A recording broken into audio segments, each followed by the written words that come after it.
은혜 받으실 말씀은 욥기 23장 11절에서 17절입니다. 내 발이 그의 걸음을 바로 따랐으며 내가 그의 길을 지켜 치우치지 아니하였고 내가 그의 입술의 명령을 어기지 아니하고 일정한 음식보다 그 입의 말씀을 귀히 여겼구나. 그는 뜻이 일정하시니 누가 능히 돌이킬까? 그 마음에 하고자 하시는 것이면 그것을 행하시나니 그런즉 내게 작정하신 것을 이루실 것이라. 이런 일이 그에게 많이 있느니라. 그러므로 내가 그의 앞에서 떨며 이를 생각하고 그를 두려워하는구나. 하나님이 나로 낙심케 하시며 전능자가 나로 두렵게 하시나니 이는 어두움으로 나를 끊지 아니하셨고 흑암으로 내 얼굴을 가리우지 아니하셨음이니라. 샬롬 성가대의 찬양과 니시 오케스트라의 연주가 있겠습니다.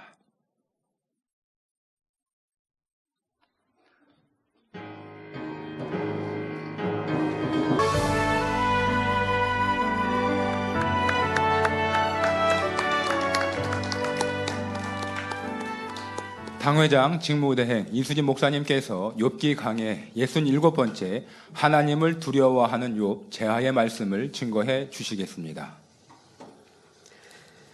특성으로 영광 돌려주신 서경의 권사님 감사합니다. 네. 강단 헌화 소개합니다. 헌화자는 대전 만민교회입니다. 2023년을 충만히 달려온 대전 만민교회가 지난 11월 5일 창립 32주년을 맞았습니다. 특별히 올해는 만민의 충만한 행사에 저희 대전 만민교회가 함께할 수 있어서 기쁨과 행복이 가득했던 한 해였습니다.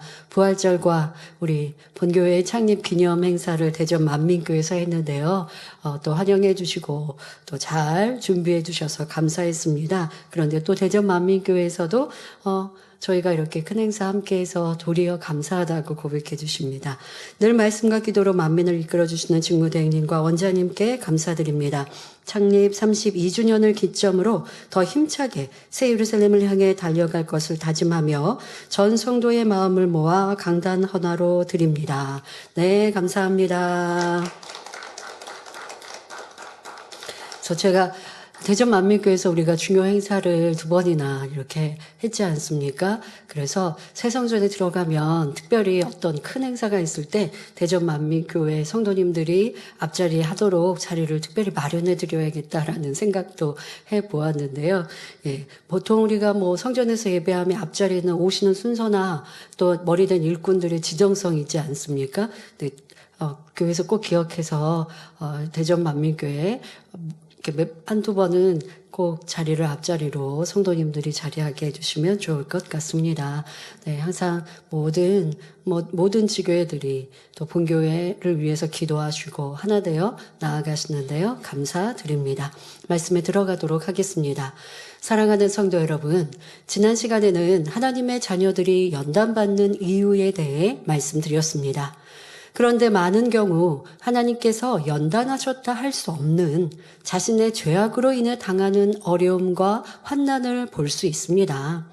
또 변화되기를 사모하며 눈에 보이는 육체의 일을 행치 않는 성도라 해도 마음과 생각에서 나타나는 육신의 일이 있는데 스스로 깨닫지 못하여 신앙의 정체를 이루고 있을 때 연단이 필요합니다. 자신은 충성하고 기도하여 크게 잘못한 것이 없으니 신앙생활 잘하며 더 좋은 천국을 침노하고 있다고 생각하지요.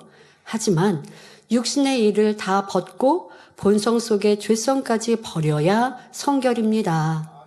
그런데 자기는 이렇게 큰 눈에 보이는 죄 짓지 않고 또 보이는 행함 속에서는 충성하고 기도하고 모이게 힘쓰니 잘한다고 생각하는 이런 분들이 충성하지 않는 사람, 기도하지 않는 사람을 보면 불편하고 말씀대로 행치 않는 사람을 보면 꺼려집니다. 자, 이때 자신이 판단하고 있고 사랑도 없음을 발견해야 하는데 그러지 못함으로 연단을 통해 자신을 발견하게 하시는 것입니다. 나는 잘하는데 못하는 사람을 보면 지적하고 그 사람한테 가르치려는 자세가 잘하는 것이 아니죠. 당연히 내가 주의 종이요 머리급의 일꾼이라면 그렇지 못한, 잘하지 못하는 성도들, 일꾼들에게 가르치는 것이 사명이기도 합니다. 그러나 똑같이 가르쳐도 마음은 다르다는 것입니다. 내 마음에 그 사람이 꺼려지고, 여러분 꼭 우리 머리된 일꾼들, 주의 종들을 생각해야 됩니다. 잘하는 사람은 예쁘고 사랑스럽고, 나한테 순종하지 않는 사람은 내가 계속 지적만 하는데 그것이 마음에서 사실 싫고 꺼려지기 때문은 아닌가 살피셔야 돼요. 근데 자꾸 아니라고 하고 계시면 계속 연단을 받을 수밖에 없고, 충성한다 하고 열심히 나는 신앙생활을 한다 하지만 발전 없는 모습에 머무르게 되죠. 권면을 하더라도요, 사랑하는 사람한테 권면하는 말투와 행함과 모습이 다르고, 사랑하지 않는 사람한테, 아니 싫은 사람한테 권면하는, 지적하는 말이 분명히 다르다는 것입니다. 사랑하는 사람이라면 더 고운 말로 할 것이고, 바로 지적하지 않고 그 사람이 언제 기분 좋을 때 권면하면 더 빨리 편안하게 힘들지 않게 수용하고 받을 수 있겠지 하고 상대 입장을 생각해 주거든요. 그런데 내가 싫은 사람, 나한테 평상시에 말 잘 안 듣고 불순종하고 하는 사람은 마음에서 꺼려지고 싫으니 지적할 게 있으면 상대를 배려하지 않고 바로바로 말하게 되고, 또 거친 말, 센 말로 목소리 톤도 높아지고 인상도 쓰면서 말하고 있는 모습을, 자기를 발견하지 못하는 모습이 참 많습니다. 그걸 볼 수 있어야 돼요. 발견해야 돼요. 내가 사랑하는 사람에게 말하듯 저 사람에게 하고 있는가? 저 사람은 사랑받을 만한 모습이 없는데요 라고 하는 자체가 내 안에 사랑이 없는 모습이라는 것. 사랑할 만해서 사랑하는 게 아니라 사랑할 만한 것이 없어도 사랑하는 것이 하나님의 사랑임을 알아야 합니다. 하나님은 이유 없이 일방적으로 시험과 연단을 하시는 분이 아닙니다.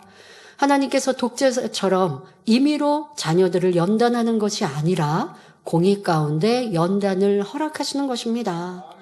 그러므로 연단을 끝내려면 영의 마음을 이루어야 하지요. 물론 죄를 다 벗고 영의 마음을 이루어도 연단이 올 수 있는데, 이런 경우는 더 큰 축복을 주려고 하나님께서 연단하신 것입니다. 성결을 이루었어도 마음의 크기가 작으면 마음을 키워가기 위해, 더 많은 사람을 품어 더 큰 사명을 감당하기 위해 연단을 허락하시는 것 또한도 축복이지요. 여러분은 축복을 꼭 물질의 축복에 한계를 두면 안 됩니다. 더 좋은 천국을 향해 가는데 있어서 필요한 연단, 그로 인해 변화되었다면 이것은 축복이지요. 자, 이렇게 여러분들에게 꼭 필요한 연단을 아버지가 주신다면 그것은 참 복된, 복받고 있는 자녀임을 알아야 합니다. 마음의 악이 없는 차원에 그치는 것이 아니라 더 큰 사랑과 온전한 선을 이루도록 이끄시는 이런 연단도 하십니다. 그러므로 우리는 연단 중에도 하나님의 사랑을 신뢰해야 합니다.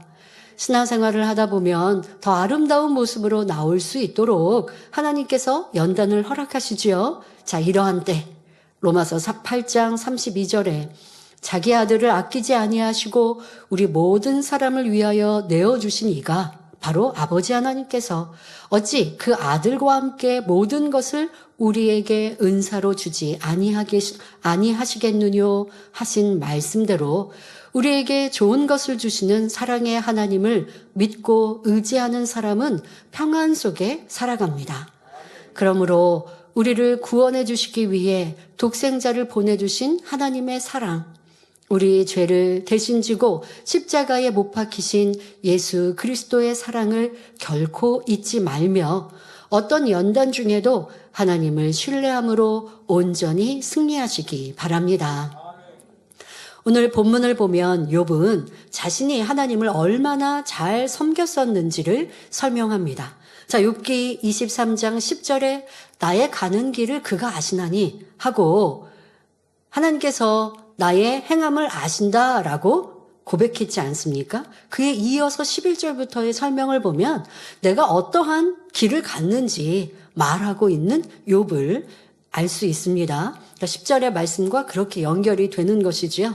욥기 23장 11절에 내 발이 그의 걸음을 바로 따랐으며 내가 그의 길을 지켜 치우치지 아니하였고 말합니다. 여기서 내 발이 그의 걸음을 바로 따랐다 하는 것은 욥이 하나님께 제사를 드려 섬겼다는 것을 말합니다. 또 내가 그의 길을 지켜 치우치지 않았다는 것은 하나님께 제사 드리는 것을 변함없이 꾸준하게 행해 나갔음을 말합니다. 그런데 과연 하나님께서 욥의 제사를 온전히 기쁘게 받으신 것일까요? 구약이 신약의 그림자라고 해서 하나님께서 제사를 드리는 육적인 행위만 받았던 것은 아닙니다. 우리가 보통 구약은 행위적인 이러한 시대라고 말하고 있지만 하나님께서 꼭 그것만을 바라는 것은 아닙니다. 물론 행위적인 구원의 시대이므로 사람과 사람 사이에서는 행위적으로만 율법을 지켜도 하나님께서 받으셨습니다. 아직 성령이 마음에 임하시기 전이므로 마음에 비질리가 있어도 실제적인 행함으로 도적질하고 간음하고 혈기내고 살인하지 않으면 죄로 여기지 않으셨지요. 하지만 이는 사람이 영적인 것을 이해할 수 없었기 때문에 허락한 것일 뿐 하나님 자신과 사람 사이에서는 육적인 행위만 받지 않으셨습니다. 육적인 행위도 보셨지만 그 안에 마음, 중심, 영적인 것도 원하셨다는 것입니다. 예를 들어 하나님께서 아말렉과의 전쟁에서 모든 것을 진멸하라 하셨을 때 사울왕은 좋은 짐승들은 하나님께 제사를 드리겠다는 이유로 살려서 가져왔습니다. 그러나 이로 인해 사울왕에게 돌아온 것은 칭찬이 아니라 큰 책망이었으며 결국 하나님께서 사울왕을 버리신다는 말씀이었습니다.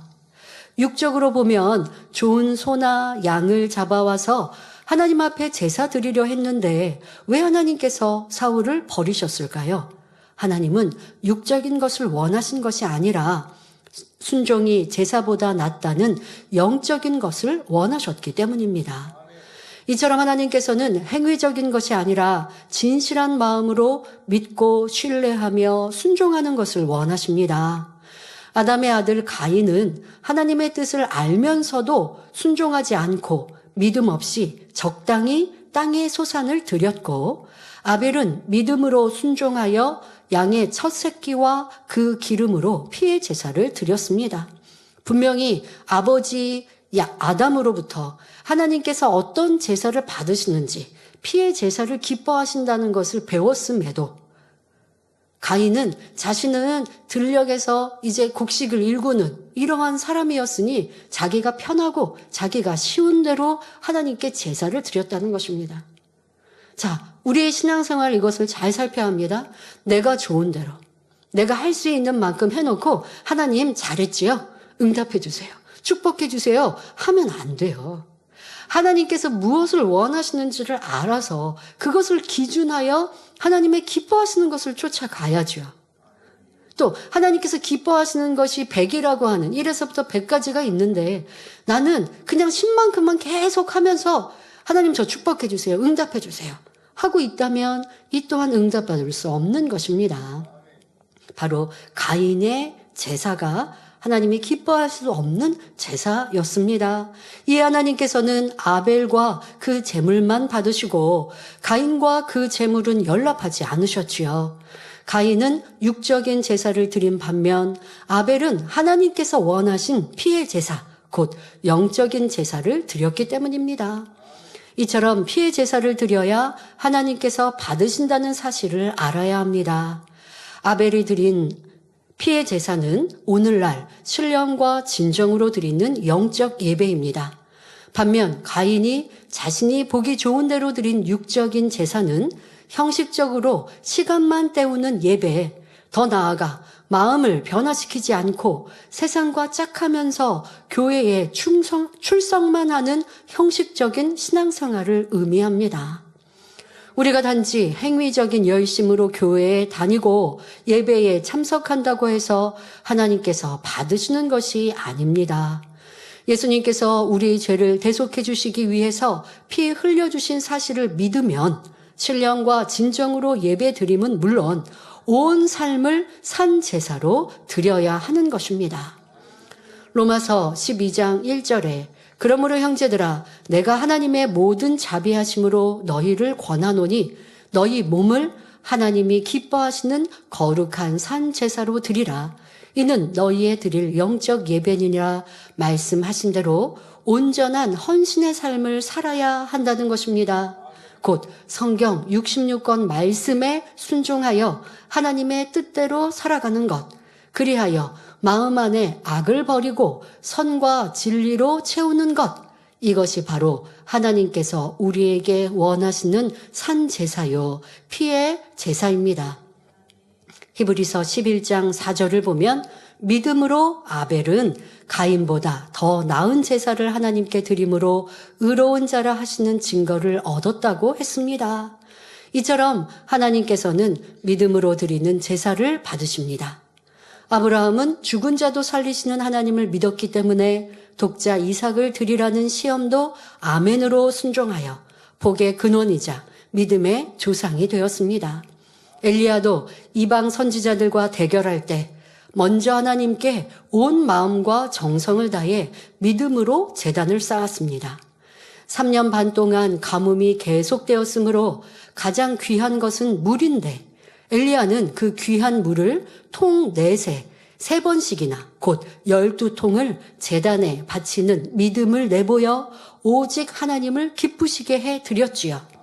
지금 이방 선지자들과 불을 끌어내리는 이러한 영적 전쟁을 이룰 때에 하나님을 기쁘시게 드리고자 그 시대에 그 상황에 가장 귀한 그 물, 가문 그때의 이 소중한 물을 하나님께 이 제단에 뿌려드렸고 또 지금 불을 붙여야 되는 제단에 물을 쏟아 부었으니 아무리 악한 자라 할지라도 하나님께서 불을 내려주셨을 때 무어라 말할 수 없겠죠. 악한 사람들은 별의별 거에 딴지를 걸고 이유를 대면서 어떻게든 회방하려고 하지 않습니까? 지금 나무들이 말라서 그래서 자동적으로 불이 붙었다 이런 말 할 수 없게 여러 가지 의미가 담겨 있는 그 물이지만 무엇보다 하나님을 기쁘시게 드리는 제단에 물을 부어 드렸습니다. 그리고 하나님께 간절히 기도하자 하늘에서 불이 내려와 번제물과 나무와 돌과 흙을 태우고 도랑에 흥건하게 고인 물까지 모두 살랐습니다. 뿐만 아니라 엘리야는 3년 반 동안 비가 오지 않았을 때 기도하여 구름 한 조각이 일어나는 것을 보고 큰 비가 올 것을 믿음의 눈으로 보고 말하는 것을 볼 수 있습니다. 이처럼 아브라함과 엘리야가 하나님께 제사할 때 그들에게는 참으로 믿는 영적인 믿음이 있었습니다. 자, 그러나 욥은 믿음이 아닌 생각 속에서 행위적인 제사를 참으로 열심히 드렸던 것이지요. 게다가 욥은 평소에 자신의 인격을 애써 지켜 나갔으며 행위적으로는 흠이 없었으므로 스스로 마음속에 악을 발견할 수가 없었습니다. 그러니 하나님께서는 연단을 허락하심으로 욥의 마음속의 악들을 드러나게 하시는 중입니다. 결국에는 욥 스스로 나는 의인이 아니고 죄인이다 라고 깨우쳐 통해자복하게 하심으로 참다운 영의 제사를 드릴 수 있도록 인도하고 계십니다. 사랑하는 성도님들, 여러분들도 욥의 이런 모습 속에 자신을 대입해 보셔야 합니다. 욥은 지금 자기가 잘한 것으로 자기는 의인이다. 그런데 하나님이 왜 나에게 복을 주시지 않냐라고 따지고 있어요. 불평하고 있고요. 원망하고 있고요. 그러니 복을 못 받고 있는데 성도님들, 여러분들은 어떠하십니까? 우리 성도님들도 열심히 있는 분들 중에 그런 분들을 봅니다. 나는 어떤 것 중에 특별히 특출나게 열심히 하는 게 있어요. 어떤 분은 봉사를 열심히 하는 분도 있고 어떤 분은 전도를 열심히 하는 분도 있고 어떤 분은 기도를 많이 하는 분도 있고 어떤 분들은 섬김, 구제를 잘하는 분도 있습니다. 자, 그 부분에 내가 특출난 어떤 봉사를 열심히 합니다. 자, 이렇게 특출난 부분은 자기가 아주 자랑스럽죠. 그리고 이것은 하나님 앞에도 떳떳해요. 자, 그런데 문제는 무엇이냐? 그 외에 하나님이 진정 원하시는 마음의 할례는 싫고 불편한 사람을 섬기고 사랑을 하시는 이 한 가지 하지 못하고 있는데, 못하고 잘못하고 있는 이것은 자꾸 뒤로 하고, 하나님 저 이거 잘하고 있으니까 복 주세요. 이렇게 생각하고 이렇게 구해요. 초신자라면 하나님께서 그렇게 복 주실 수 있어요. 무언가 하나 특별히 잘하는 모습을 사랑스럽게 보시고 복 주시고, 그렇게 하면서 점점 하나님을 사랑하고 하나님의 뜻대로 순종하도록 이끄시죠. 그런데 하나님의 말씀을 듣고 압니다. 일꾼입니다. 직분자입니다. 그런데도 여전히 미워하고 싫고 불편합니다. 그러면서 하나님 왜 나 축복 안 해주세요? 왜 하나님 나 응답 안 해주세요? 왜 하나님 나 구하는 거 이렇게 있는데 역사 안 해주세요? 왜 치료 안 해주세요? 하고 서운해하는 모습들도 보지요. 그런데 제가 보더라도 이렇게 잘못하고 있는 게 너무 많은데, 사람의 눈으로 보더라도 하나님 말씀에 이렇게 어기고 있는 게 이렇게 많은데, 그런데 문제는 뭐냐? 나는 내가 잘한 거, 내가 열심히 있는 거, 그런데 그게 열심히인데 또 특별해요. 특출나요. 이런 분들일수록 더 문제라니까요. 이 욥과 같이 욥은 행위적으로는 특출나도록 하나님을 경외한 모습이 있었잖아요. 그것으로 가리워서 내가 응답 축복 받지 못하는 이유, 하나님께 죄담이 된 부분은 알지 못하고 가리워 있다면 나의 열심이 해가 되었다라고 말할까요? 아니죠. 내가 어리석어서. 열심은 열심 내는 건 잘하였고, 그러니까 여러분 학교 다닐 때 국어, 수학, 물리, 뭐 여러 가지 체육, 음악 여러 가지 과목이 있어요. 자, 뭐 예를 들어 10개 과목이 있는데 나는 예체 능력을 잘해서 체육 잘하고 음악 잘해요. 그건 100점이에요. 자, 그런데 다른 거는 40점, 30점, 20점, 10점. 자, 그러면 평균이 100점일까요? 절대 그럴 수 없죠. 아버지가 축복 주시는 평균은 지금 내가 평균 60점도 미달이에요.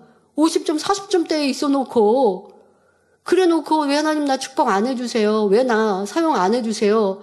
하고 있으면 이 문제 어떻게 해결합니까?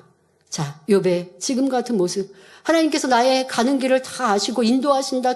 결국은 축복 주실 거야. 라고 욥기 23장 10절에 고백했는데, 그런데 욥은 나의 가는 길은 하나님을 이렇게 경외하는 길이었다라고 말하고 있으니 아직도 문제를 찾지 못하고 답을 찾지 못하니 너무 안타깝지 않습니까?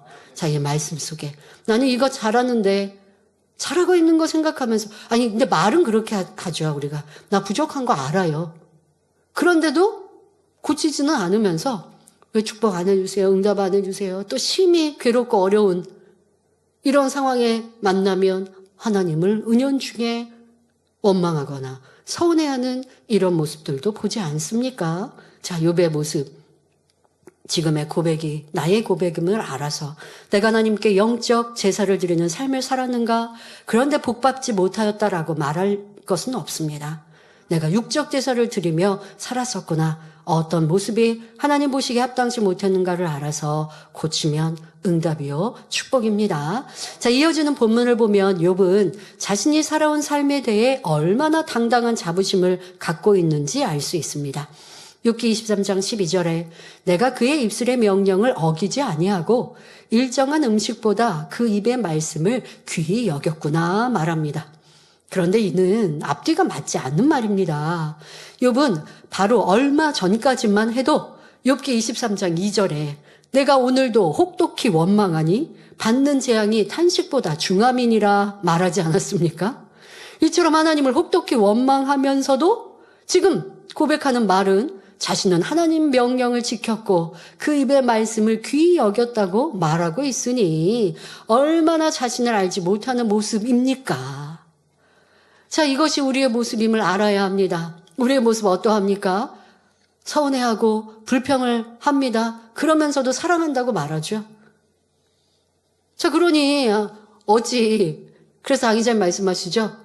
회개편지 쓰면서 사랑합니다라고 고백하는 성도들에게 참 사랑은 가르치는 대로 순종하고 그리고 사랑한다고 해야 하는데 가르친 대로 순종 안 하고 불순종해놓고 그리고서는 죄송해요 잘못했어요 그리고 사랑한다고 말하면 되겠냐고 이런 말씀도 많이 들어서요. 우리 성도님들 중에 죄송합니다라고 할 때 이렇게 고백하면 안 되지만 그런데도 사랑해요. 참 그렇게도 말씀하시는 모습이 사랑스럽습니다마는 지금 이 욥이 앞뒤가 안 맞는 말을 하면서도 자기는 자기를 모르고 있죠.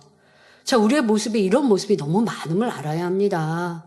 나는 잘한다라고 생각하지만 뭐 욥처럼 말하지는 않았어도 나는 이거 잘하고 있는데 왜 나는 인정 못 받는가라고 생각하는 그것 자체가 잘하지 못하는 서운한 생각이라고요. 자, 얼마나 내가 많은 모습 속에 비진리 가운데 선을 쫓지 못하고 악의 모습을 행하면서도 그런데 하나님 사랑합니다. 목자님 사랑합니다. 여전히 하고 있는 우리의 모습.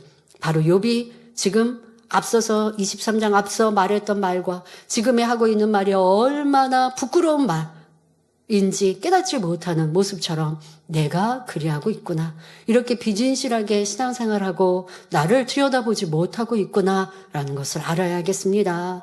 그러니 우리는 하나님의 말씀인 진리로 자신을 비추어서 자기 발견을 해야 합니다. 근데 그렇게 하지 않고도 신앙생활을 오랫동안 잘할 수 있다니까요. 그러면 발전이 없이 믿음에도 멈춰 있고 그러면 주님 부르실 때에 낮은 천국에 떨어져서 그런데 그때서는 지금 욥처럼 말 못해요. 아버지 나 이렇게 충성하고 열심히 했는데 왜 이렇게 낮은 천국 들어갔어요? 말 못해요. 천국에 가면 자기를 훤히 다 보거든요.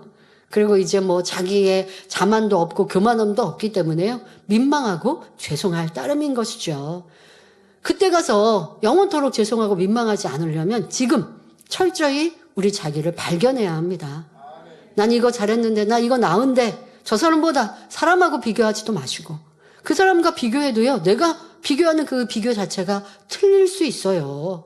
왜요? 그 사람이 이쪽 면은 부족한 게 있어도 저쪽 면은 더 잘하는 게 있고 하나님은 어떻게 무엇을 보시는지 그 중심을 보시는 하나님께서 무엇을 말씀하시는데 내가 무슨 자격이 있다고 난 저 사람보다 나은데요 하고 있겠는지요. 이것 자체가 교만함이요 변화 안 되고 있는 것이요. 우리는 오직 진리 악한 사람이라 할지라도 나를 괴롭게 하고 힘들게 하는 사람이라 할지라도 나는 귀히 여기고 섬기고 사랑하고 있는가? 그렇지 못하면 나는 악인이구나.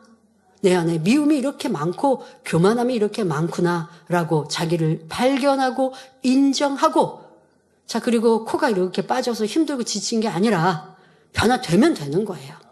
변화될 시간이 기회가 지금 우리 가운데 있으니 깨어지고 양파껍질 벗기면 결국 없어지듯 자 그렇게 힘써 노력하는 우리가 되어집시다.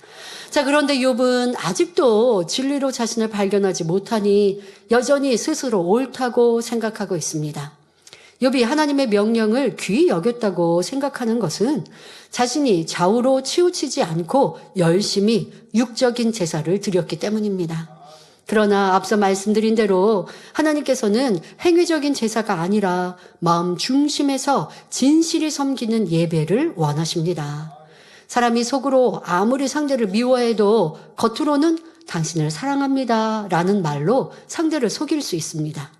그러나 하나님께서는 중심을 보심으로 알맹이 없는 껍데기 사랑이 아니라 진실한 마음의 향을 받으시는 것입니다. 그런데 오늘날도 중심이 아닌 행위적으로 열심히 육적인 제사를 드리는 사람들이 있습니다.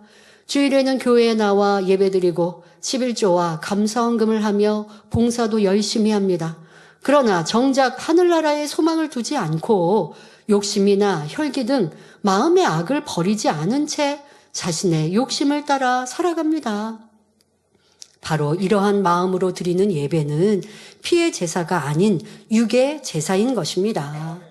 마태복음 23장 23절을 보면 예수님께서 화 있을진저 외식하는 서기관들과 바리새인들이여 너희가 박하와 회향과 근체의 11조를 드리되 율법에 더 중한 바 의와 인과 신은 버렸도다.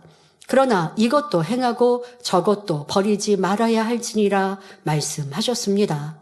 이는 주의를 지키고 11조를 하며 전도하고 충성하는 것도 중요하지만 마음에 할례를 해서 악을 버리고 성결되는 것이 더 중요하다는 말씀이지요.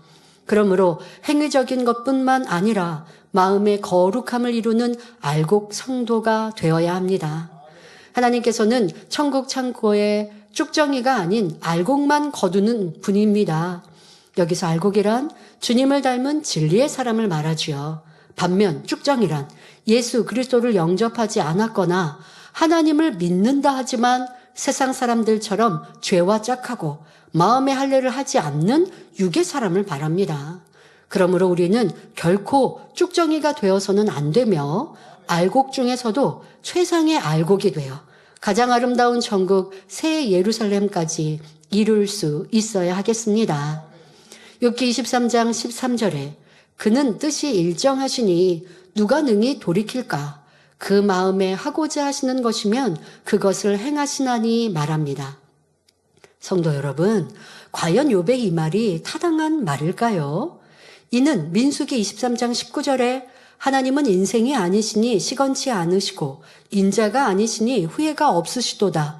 어찌 그 말씀하신 바를 행치 않으시며 하신 말씀을 실행치 않으시랴 하신 말씀, 이 말씀과는 전혀 다른 의미임을 알아야 합니다.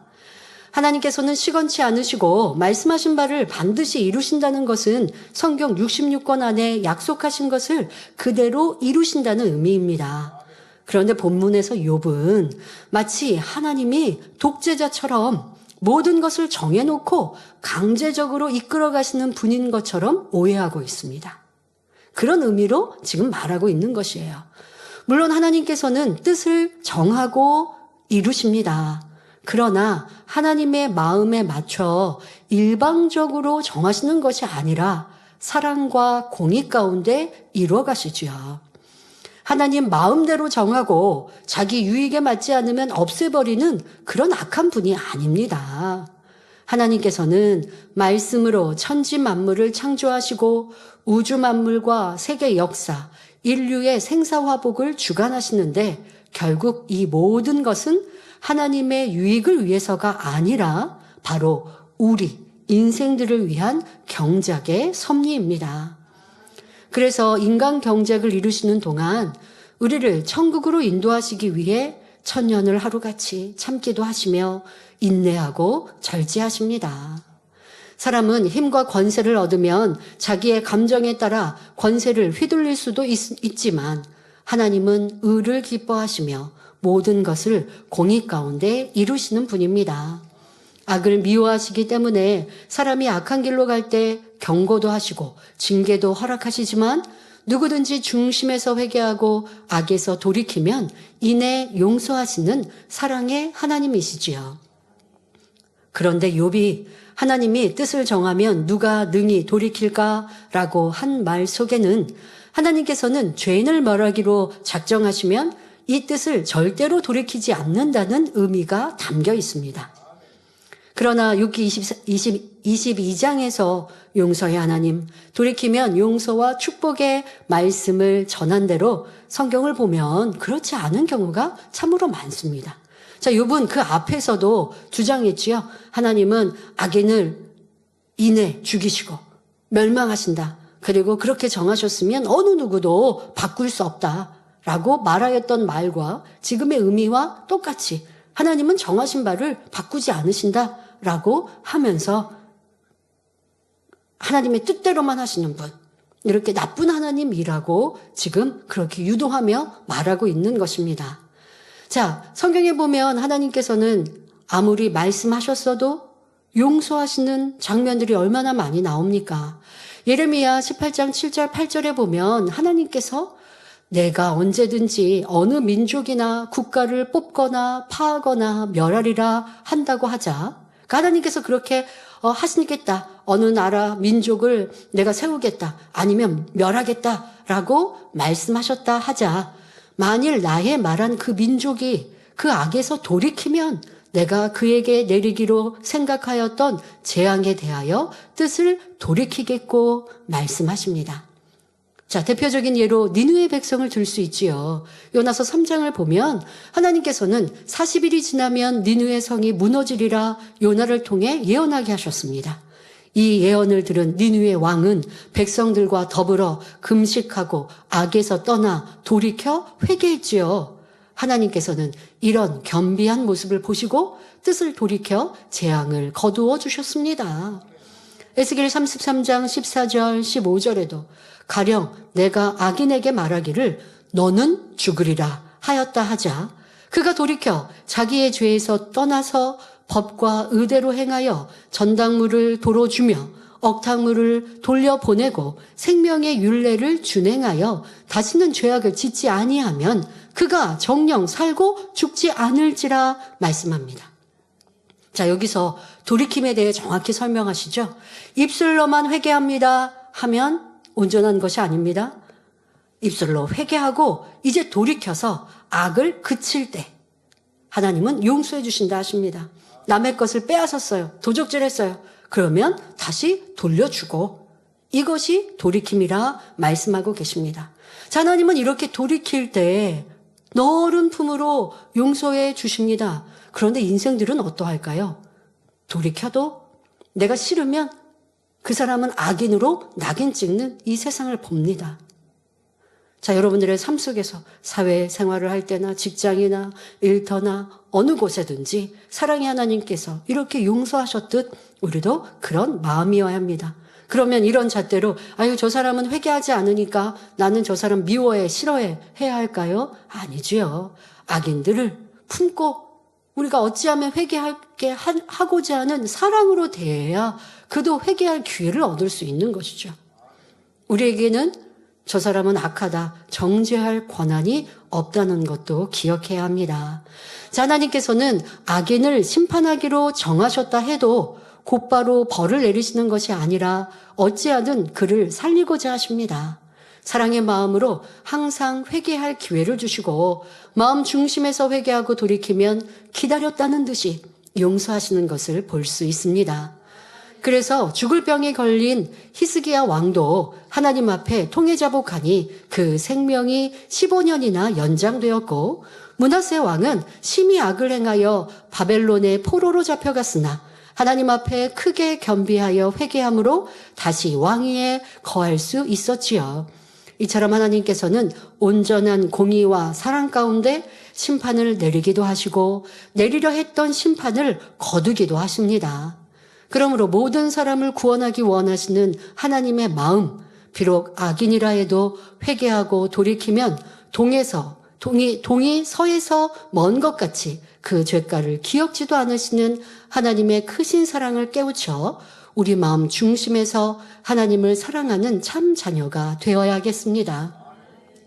또한 이런 하나님의 마음을 닮아 우리도 어느 누구를 향하여서 판단도 정죄하는 모습도 없어야 하겠습니다.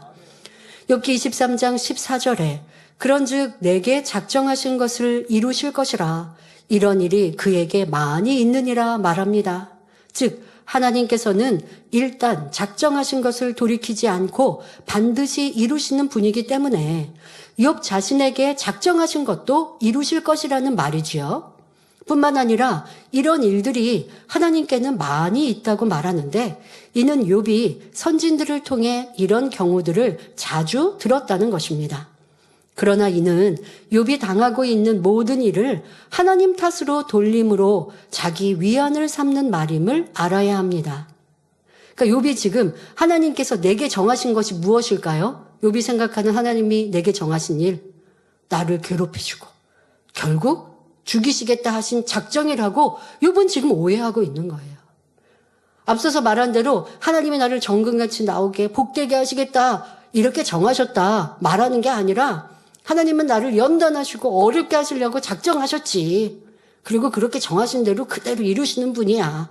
라고 지금 오해하여 말하고 있는 것입니다.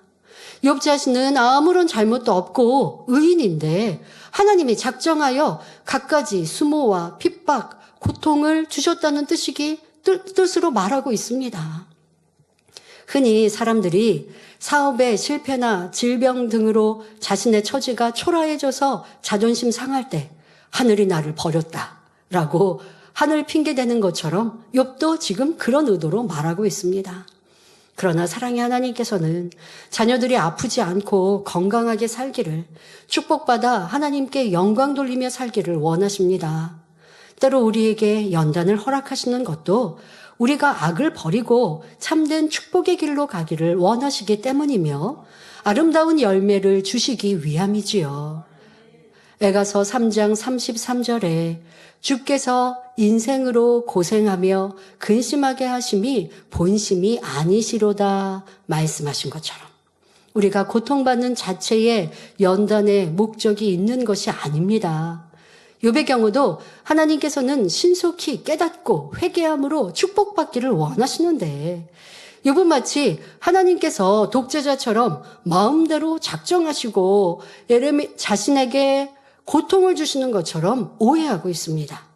이어지는 욥의 말을 보면 욥이 하나님을 오해해도 아주 단단히 하고 있음을 알 수 있습니다.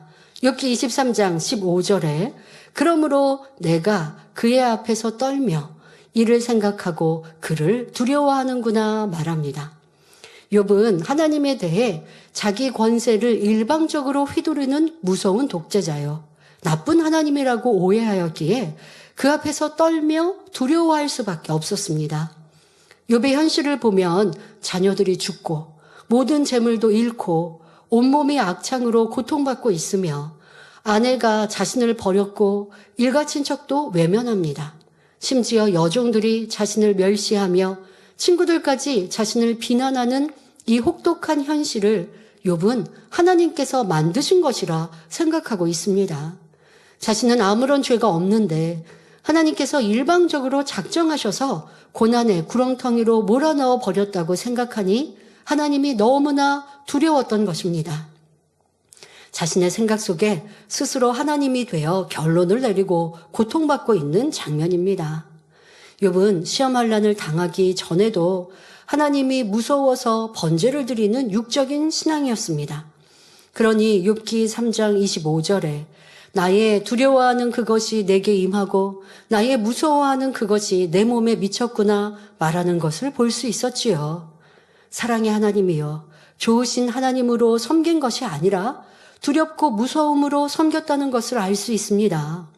오늘날도 주일 예배를 안 드리면 하나님이 징계하실까 봐 두려워서 예배를 드리는 분이 있다면 욥처럼 육적인 신앙임을 알아야 합니다. 또 시험환난이 닥쳤을 때 두려워하면서 하나님이 이후에는 어떻게 하실까? 혹시 자녀를 데려가시진 않을까? 사업터까지 망하면 어떡하지? 이런 생각을 하는 분들도 마찬가지입니다. 이는 사랑의 하나님을 너무나 모르고 있다는 증거이지요. 죄인이었던 우리를 위해 독생자까지 화목제물로 내어주신 하나님께서 우리를 이유 없이 고통스럽게 만드실 리가 없기 때문입니다. 혹 연단을 허락하신다 해도 이는 우리에게 더 좋은 것을 주시려는 하나님의 사랑임을 잊지 말아야 합니다. 우리는 하나님을 오해하고 자기 생각 속에 판단을 내려 고통을 당해서는 결코 안 됩니다. 어떤 어려운 일을 당했을 때 하나님이 왜 이러실까, 왜 저러실까 불안해하며 두려워하지 말고 하나님께 맡길 수 있어야 합니다. 하나님의 뜻이면 죽을 수도 있고 살 수도 있다는 마음으로 당당히 진리를 쫓을 수 있어야 하지요. 설령 죽음의 문 앞에 이르렀다 해도 우리가 담대할 수 있는 것은 생사와 복이 오직 하나님께 달려있음을 믿기 때문입니다. 이런 온전한 믿음과 사랑을 가진 사도 바울은 빌립보의 깊은 감옥에 갇혀 있을 때에도 빌립보서 1장 20절에 나의 간절한 기대와 소망을 따라 아무 일에든지 부끄럽지 아니하고 오직 전과 같이 이제도 온전히 담대하여 살든지 죽든지 내 몸에서 그리스도가 존귀되게 하려 하나니 이는 내게 사는 것이 그리스도니 죽는 것도 유익함이니라 고백했던 것을 볼 수 있습니다. 자신이 죽고 사는 것이 문제가 아니라 자신의 모든 삶을 통하여 그리스도가 존귀되는 것, 곧 주의 영광만을 간절히 소망했던 것입니다. 너무 멋지고 아름다운 삶 아닙니까? 이런 삶을 사시는 분이 새 예루살렘의 주인공이 되는 것이죠. 이 땅에 먹고 입고 맛있는 것, 누가 나에게 감정을 상하게 했다고 해서 속상해하고 힘들어하는 것, 이런 사람은 새 예루살렘의 주인공이 될 수 없습니다. 누가 나를 오해하고 판단하고 내가 수고하고 헌신한 것에 이 땅에 칭찬을 받지 못하여도 다 하늘의 영광이요 상급이요 또 내가 행한 모든 일들로 영혼들을 구원하였으면 하나님이 기뻐하시는 일이요 주의 이름을 세상에 알리는 일이니 얼마나 복된가. 그것으로 인하여 기뻐하고 즐거워하며 성령 충만한 사람, 이런 사람이 새 예루살렘의 주인공이 되는 것입니다. 그런 사람이라면 죽음도 두려워할 것이 없고 어떤 핍박도 나의 충만함을 잃게 할 수가 없어요. 어떤 사람의 오해도 누가 나를 힘들게 한다고 해도 그것이 내 열심을 무너뜨릴 수 없는 것입니다. 그런데 여러분들의 신앙생활 속에 이것 때문에 저것 때문에 성령 충만함이 내 기쁨이 내 감사가 내 열심이 식어지고 잃어버린다면 그만큼 나는 변개하는 육의 사람이요. 변질되는 모습이 있음을 인정하고 어디에서 이렇게 넘어질까 쓰러질까? 바로 나라는 것이 있기 때문이죠. 이런 모습들을 벗어 버려야 할 것입니다. 이처럼 우리도 영원한 천국에 참 소망을 두고 살아가므로 어떤 상황 속에서도 견고하며 흔들리지 말고 항상 주의 일에 더욱 힘쓰는 복된 삶을 살아야 하겠습니다. 욥기 23장 16절에 하나님이 나로 낙심케 하시며 전능자가 나로 두렵게 하시나니 말합니다. 욥은 하나님이 일방적으로 결정하여 자기를 이렇게 낙심하게 하고 고통스럽게 만드셨으므로 두려운 하나님이라 말하고 있습니다. 그러나 이는 앞서서 욥기 23장 10절에 나의 가는 길을 오직 그가 아시나니 그가 나를 단련하신 후에는 내가 정금같이 나오리라 고백한 것과는 전혀 상반된 말이지요. 10절에 나를 정금같이 나오도록 단련하신다는 고백에는 믿음과 소망이 담겨 있지만 지금 나로 낙심케 하며 두렵게 하신다는 고백은 믿음과는 상관없는 부정적인 말이기 때문입니다. 이는 나를 정금같이 나오도록 단련하신다고 했던 말이 전혀 믿음의 고백이 아니었음을 다시 드러내고 있지요. 욥은 지금 마음이 뒤틀린 상태에서 앞뒤가 맞지 않는 말이 계속 나오고 있습니다. 우리의 신앙에서도 어떤 때는 믿음으로 고백했다가 어떤 때는 낭만과 염려, 근심을 하고 있다면 이는 참 믿음이 아님을 알아야 합니다. 또 어떤 때는 선과 사랑, 진리로 행하지만 어떤 때는 악과 비진리, 자기 유익으로 행한다면 이 또한 온전히 변화된 것이 아님을 깨달아야 합니다. 이어지는 본문을 보면 욥은 자신이 낙심하고 두려운 이유를 말하고 있습니다. 욥기 23장 17절에 이는 어두움으로 나를 끊지 아니하셨고 흑암으로 내 얼굴을 가리우지 아니하셨음이니라 말합니다. 여기서 어두움은 곧 죽음을 말하며 흑암이란 음부로 내려가는 것을 말합니다. 욥이 낙심하고 두려워하는 까닭은 하나님께서 죽음으로 모든 것을 끝내지 않고 욥의 생명을 보존하여 계속 고통받게 하시기 때문이라는 것입니다. 그러니까 보통 그런 말 하죠. 내가 죽는 게 낫다. 그런데 하나님이 나에게 그렇게 죽음으로 평안케 하시지 않는다. 욥은 지금 그렇게 말하고 있는 거예요. 그냥 내가 죽어버리면 평안할 것을 하나님이 나에게 죽지도 못하고 이렇게 계속 힘들고 고통스럽게 만들고 계시니 내가 하나님이 두렵다 하고 있는 것이지요. 하나님이 차라리 생명을 거두어 가시면 더 이상 고통을 안 받을 텐데 죽이지도 살리지도 않고 내내 고통받게 하시니 두렵다는 말입니다. 또 앞으로도 살아있는 동안 계속될 고통을 생각하니 두렵고 그러니 차라리 죽는 것이 더 낫다는 표현을 하고 있는 것입니다. 하나님은 나를 빨리 죽여놔 주시지. 왜 이렇게 오랫동안 고통 속에 살게 하시나? 혹독히 원망하며 심히도 탄식하는 욥의 모습입니다. 이것이 바로 진리를 아는 사람과 모르는 사람의 차이이지요. 욥은 두렵고 무서운 하나님만 알았으며 내세에 대해 잘 알지 못했기에 하늘나라에 소망도 없었습니다. 그러니 차라리 죽어버리면 이런 고통을 받지 않을 걸 하면서 낙심과 두려움 속에 빠져 있습니다.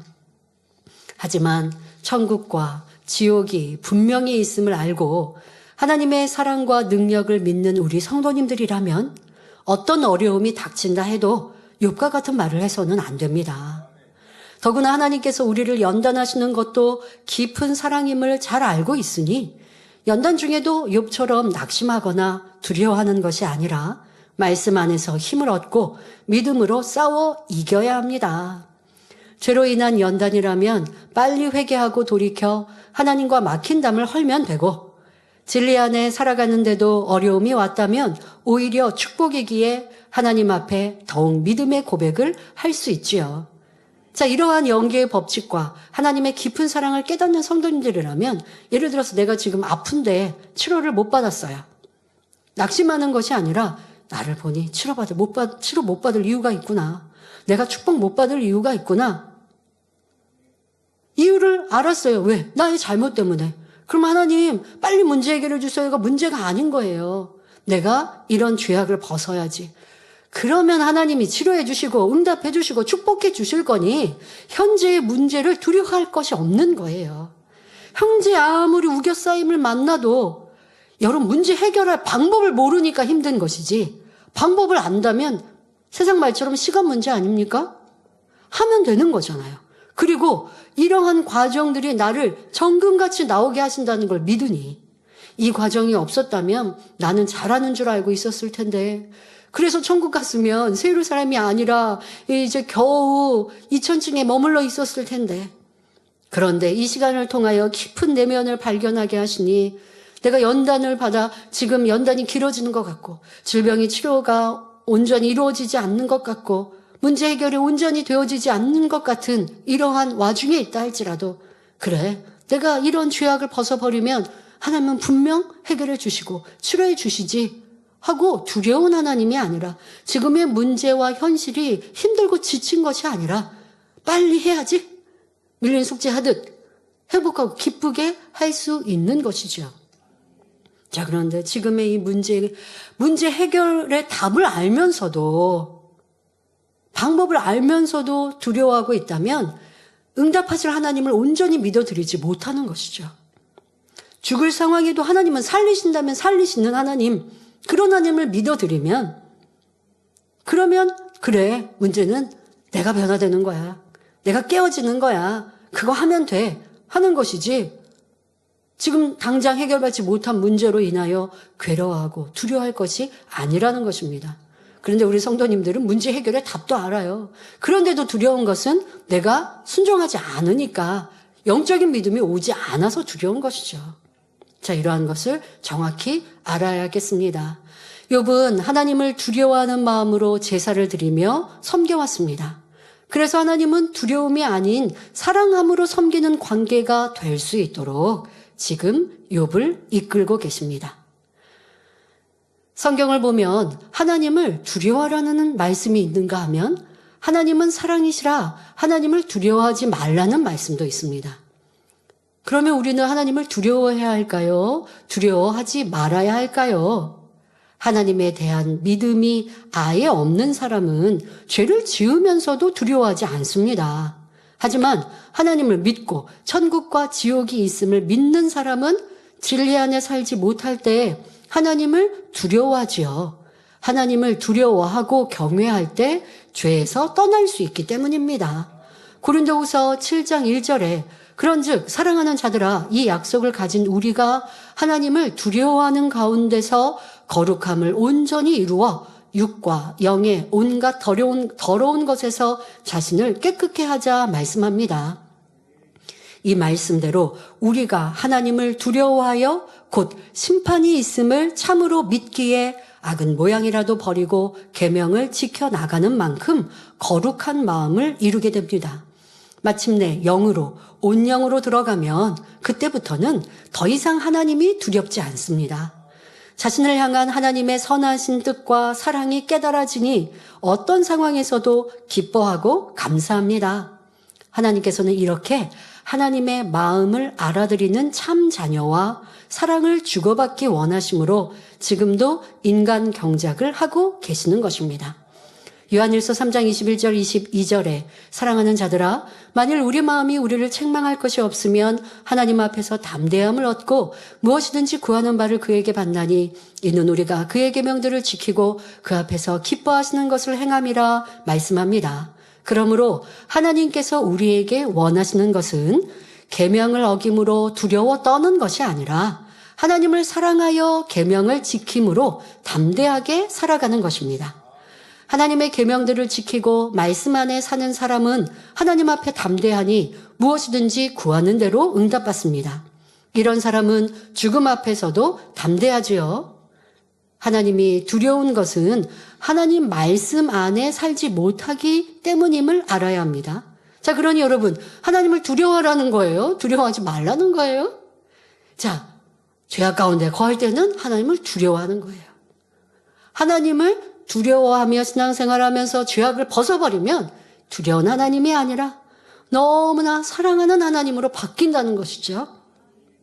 그래서 이제는 두려운 하나님, 무서운 하나님이 여서 죄를 버리고 악을 버리고 빛 가운데 진리 가운데 사는 것이 아닌 하나님을 사랑하기에 기쁘게 해드리기 위해 선을 쫓고 진리를 쫓고 사랑으로 변화되는 것, 하나님은 이러한 자녀가 되기를 원하시고 그러한 이들을 참 자녀라 하십니다. 그러므로 우리 성도님들은 하나님을 두려워할 것이 아니라 계명들을 지켜 행함으로 하나님을 기쁘시게 하며 담대함을 얻어 구하는 것마다 응답받아 영광 돌리는 삶을 사시기를 주님의 이름으로 축원합니다. 말씀 sam고하시면서 함께 기도하겠습니다. 좋으신 아버지 하나님, 오늘 욥의 고백을 통해 하나님을 두려워하는 안타까운 모습을 보았습니다. 그러나 이 모습이 내 모습은 아닌가를 살펴보게 하여 주옵소서. 하나님은 모든 것을 해결하시고 치료하시는 분이라 우리가 고백하면서도 실상 내게 어려움이 올 때, 질병, 문제를 만날 때 여전히 두려워하고 그 문제 앞에 우리는 염려, 근심, 고통 속에 주저앉아 있지는 않았습니까? 그것은 치료하는 여호와, 문제 해결하시는 위대하신 하나님을 잊어버리고 온전히 믿어드리지 않기 때문입니다. 그러나 하나님은 말씀하십니다. 죄의 담을 헐 때에, 회개하고 돌이킬 때에 치료하고 응답하시겠노라고 답해 주십니다. 이제 그런 하나님 앞에 나아가는 우리 모두가 되게 하시고 욥처럼 하나님을 두려워하는 것이 아니라 빛 가운데 진리 가운데 거하여 사랑스러운 하나님, 응답하신 하나님, 너무나 좋으신 하나님, 뵙고 싶은 하나님, 그리운 하나님, 이렇게 사랑하는 하나님으로 바뀌는, 그로 인하여 하나님께서 우리를 기뻐하시고 구하는 것마다 응답받는 이런 복된 관계, 아름다운 관계를 이루는 모든 성도님들 되게 하여 주옵소서. 다니엘 철학을 통해 그렇게 회개하고 돌이켜 응답받게 하여 주옵소서. 감사드리며 우리 주 예수 그리스도의 이름으로 기도하옵나이다. 아멘. 당회장님의 환자를 위한 기도를 받겠습니다. 아픈 곳이나 연약한 곳 위에 손을 얹고 기도 받으시고 아프지 않으신 분들은 가슴에 손을 얹고 마음의 소원을 위해 믿음으로 기도 받으시기 바랍니다. 할렐루야. 전능하신 사랑의 아버지 하나님, 이 시간 기도 받는 모든 성도님들 위해 안수하여 주옵소서. GCN과 인터넷과 화상을 통해 기도 받는 지교회와 지성전 그리고 전세계 하나님의 자녀들 위에도 시공간을 초월하여 역사하여 주시기를 원합니다. 믿어지는 믿음을 주시고 부정적인 생각과 의심의 세력을 물리쳐 주옵시며 모든 시험 환난도 물리쳐 주옵소서. 머리부터 발끝까지 오장육부, 뼈, 마디마디, 온몸의 신경, 조직, 세포 등 아픈 곳마다 성령의 불로 태우시고 근본의 빛으로 역사하여 주옵소서. 예수 그리스도의 이름으로 명하노니 원수마귀 사단, 모든 질병, 균, 연약함아 물러가라. 빛이 여임하라. 모든 불치, 난치병도 성령의 불로 태워 깨끗하게 역사하여 주옵소서. 말라리아를 비롯한 모든 풍토병도 물리쳐 주옵소서. 감기, 기침, 열, 몸살, 독감 등 각종 유행성 질병도 다 물러가라. 어떠한 유행성 질병, 균도 틈타지 않게 지켜 주옵소서. 위암, 폐암, 간암, 유방암, 자궁암, 대장암, 피부암 등 각종 암과 에이즈, 백혈병, 뇌졸중, 고혈압, 저혈압, 심장병, 폐병, 위장병, 당뇨, 부인병, 피부병, 갑상선 질환과 모든 염증도 깨끗 온전케 하여 주옵소서. 소아마비, 중풍, 관절염, 디스크도 온전케 하여 주옵소서. 요통, 두통, 신경통을 비롯한 모든 통증은 사라질지어다. 간질, 자폐증, 우울증, 조울증, 노이로제 등 모든 정신질환도 물러가라. 모든 마비된 것도 풀어지고 일어나 걷고 뛸지어다. 눈도 잘 보이게 하옵시고 귀도 잘 들리게 하여 주옵소서. 소경은 눈을 뜨고 기머거리는 들으며 벙어리는 말할지어다. 각종 사고, 후유증도 깨끗게 하시고 부러진 뼈도 붙여 주옵소서. 화상 입은 것도 온전케 하옵소서. 화기야 물러가라. 열도 물러가라. 아버지, 흉터도 나지 않게 역사해 주시기를 원합니다. 마약을 비롯하여 각종 약물과 독극물 중독도 깨끗함을 입을지어다. 죽은 신경과 세포가 살아나며 죽은 자도 살아나게 하여 주옵소서. 잉태의 축복도 주시기를 원합니다. 잉태 축복을 받으라. 예수 그리스도의 이름으로 명하노니 원수마귀 사단아, 하늘 공중 곳에 잡은 악의 영들아 물러가라. 그의 사자들도 물러갈지니라. 이 땅의 악한 영, 더러운 영, 거짓되고 간사한 영, 이간질하고 미혹하는 모든 어둠들은 물러가라. 모든 흉악의 결박을 풀고 어둠아 물러가라. 빛이여 임하라. 아버지 하나님, 부르짖어 기도할 수 있는 능력을 주시고 죄를 버리고 성결될 수 있는 능력을 주옵소서. 영혼이 잘됨같이 범사에 잘되게 하시고 가정의 복음화도 이루어 주시기를 원합니다. 한 주간도 모든 사고와 재앙으로부터 지켜주시고 불통이 없는 형통한 삶을 살 수 있도록 축복해 주옵소서. 성령의 불담으로 천군 천사와 주님의 불꽃 같은 눈동자로 모든 하나님의 자녀들과 가정, 일터, 사업터를 지켜주시기를 원합니다. 학생들에게 지와 명철을 더하시고 공부도 할 수 있는 뜨거운 마음과 열정도 더하여 주옵소서. 마음과 생각을 세상에 빼앗기지 않도록 지키시고 하나님을 뜨겁게 사랑하는 학생들로 축복하여 주옵소서. 하나님의 자녀들이 먹으나 마시나 입으나 무엇을 하든지 하나님 앞에 영광 돌리는 삶이 되게 축복하여 주시기를 원합니다. 나는 하나님을 만났노라, 체험했노라, 응답 받았노라, 축복 받았노라, 간증하는 입술이 되게 역사하여 주옵소서. 아버지 하나님 감사합니다. 홀로 영광 받으옵소서. 우리 주 예수 그리스도의 이름으로 기도하옵나이다. 아멘. 만민찬